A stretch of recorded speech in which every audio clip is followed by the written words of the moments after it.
ಯಾವಾಗಲೂ English sentence ಬರಿಬೇಕಿದ್ರೆ ಹೆಚ್ಚಿನ ಮಕ್ಕಳಿಗೊಂದು confusion, ಯಾವಾಗ ನಾವು ಕ್ಯಾಪಿಟಲ್ ಲೆಟರ್ಸ್ ಯೂಸ್ ಮಾಡಬೇಕು, ಯಾವಾಗ ಸ್ಮಾಲ್ ಲೆಟರ್ಸ್ ಯೂಸ್ ಮಾಡಬೇಕು ಅಂತ.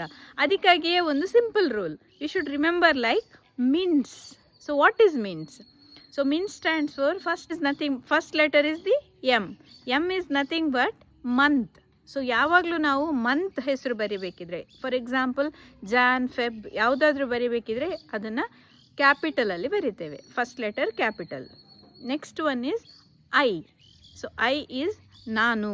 ಅಂದರೆ ದ ವರ್ಡ್ ಐ ಸೆಂಟೆನ್ಸಲ್ಲಿ ಎಲ್ಲಿ ಬಂದರೂ ಕೂಡ we should use capital always. So that we should remember. One more is N. N stands for name.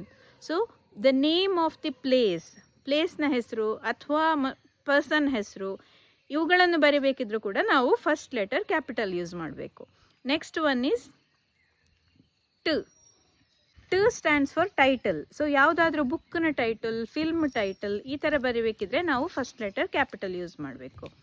Next is the letter S. So S stands for starting. So ಯಾವುದೇ ಸೆಂಟೆನ್ಸಲ್ಲಿ starting first letter capital ಆಗಿರಬೇಕು. So ಯಾವತ್ತು ನೀವು means rule ನೆನ್ಪಿಟ್ರೆ ನಿಮಗೆ sentence ಬರಿಬೇಕಿದ್ರೆ easy ಆಗ್ತದೆ. ಇಂತಹ ಇನ್ನಷ್ಟು reading ಮತ್ತು ರೈಟಿಂಗ್ ಟಿಪ್ಸ್ಗಳಿಗಾಗಿ ನಮ್ಮ ಯೂಟ್ಯೂಬ್ ಚಾನಲ್ ಮತ್ತು ಫೇಸ್ಬುಕ್ ಚಾನಲ್ ಗ್ರಾಮೀಣ ವಿದ್ಯಾ ಕೇಂದ್ರಕ್ಕೆ ಸಬ್ಸ್ಕ್ರೈಬ್ ಮಾಡಿ ಮತ್ತು ಫಾಲೋ ಮಾಡಿ. Thank you.